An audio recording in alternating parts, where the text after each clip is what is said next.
जब के बोला कि मैं जाए नहीं देंगे, राह के रह जानी हो रहा है। आज हमको 3 गो बाल बच्चा के कब्जा कैले है। आज हम खेती ला लड़ रहे हैं भैया, किसको जीवन ला नहीं लड़ रहे हैं, अपन खेती ला लड़ रहे हैं भैया। आप हाथ में मिट्टी लेकर के आए हैं, आप क्या सरकार से आप मांग क्या कर रहे हैं? नहीं भैया, ये तो हम अपना खेत के मट्टी लेके आए हैं, ये हमको अपना करना है। नीमक रोटी खा के भैया खेत बनाए हैं। हम अपना खेत के लिए कार्रवाई कर रहे हैं भैया, कुछों के लिए कार्रवाई नहीं कर रहे हैं। हम अपना खेत के लिए, जीवन के लिए। आपको क्या लग रहा है, आपको आपकी मांग सरकार से क्या है? आपकी हमको मांग यही है कि जो हमको खेत है, पुनपुर प्रखंड में खेत है, वो खेत के कार्रवाई करल जाएगा भैया। वो खेत हम किसी हाल में नहीं देंगे, हम रोजगार नहीं खोजेंगे। देखिए, किसान आंदोलन में यही कहना है कि जमीन हमारी माँ है।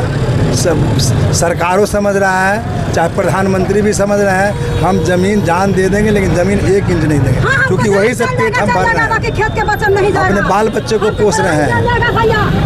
नौकरी भी है। सरकार तो ये बता रही है कि यहाँ पे उद्योगों की कमी है, और अगर जमीनें नहीं दी जाती हैं तो फिर ना उपजा तब बने। एक मिनट, बंजर जमीन ले, वहाँ मधुबन है ना, बंजर जमीन लेना कोई रोक सकते हैं? बढ़ जाए आगे, बहुत सारा जमीन खाली है। दोनों तरफ, दोनं छोर पर सारा खाली, मतलब बंजरे हैं, तो उपजाऊआ जमीन वहाँ क्यों ले रहा है बाबू? वो भी खाता है, जो सरकार में बैठल है, चाहे जो सिपाही लोग हैं या आप हो बाबू।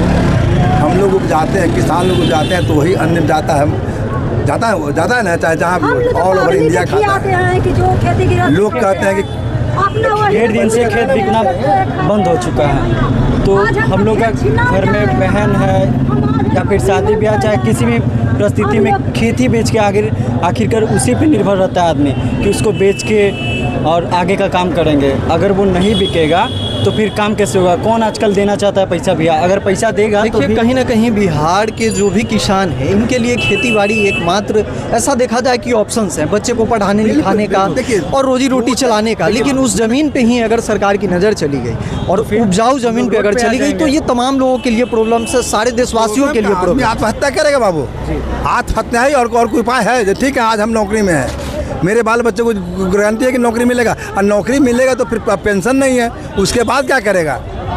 वही ना जमीन में ना काम देगा बाबू, उसी से उपजाएगा खाएगा ना।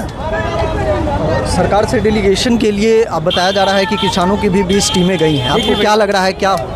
बिल्कुल नहीं होगा ही नहीं।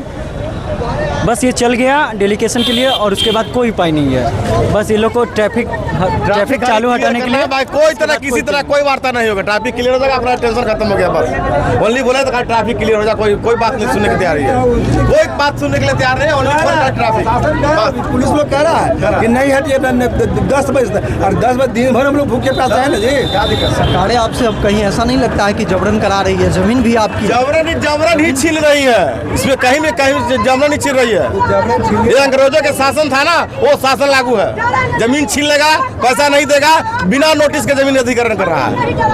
उद्योग के लिए भी बहुत सारी जमीन कोई उद्योग नहीं चाहिए हमको, डेवलप है हमारा एरिया, बहुत डेवलप एरिया है हमारा। ग्रीन फील्ड जोन पहले ही था, आज नहीं है। बताओ, इसी एरिया में जैसे नौबतपुर हुआ, पुनपुन हुआ, मसौरी हुआ या फिर दनियावा हुआ, इसी एरिया को क्यों ले रहा है? और नहीं आगे ग्रामीण एरिया ले सकते किया जाए ना, वहाँ कीजिए, वहाँ की जमीन कुछ भी नहीं है, वहाँ कर दीजिए, नया चले जाइए ना, जहानाबाद कीजिए जाके। ये पटना वाले ग्रामीण एरिया में उद्योग लगा सकती है, ये तो सिटी वाले प्लेस में तो लगाने की कोई जरूरत बिल्कुल नहीं है। सब कुछ स्कूल है, रोड है, बिजली है, पानी, सब कुछ है, हॉस्पिटल है, सब कुछ। हाँ, 4 फसल, प्याज, गेहूँ, एशिया का सबसे उपजाऊ जमीन पटना का है।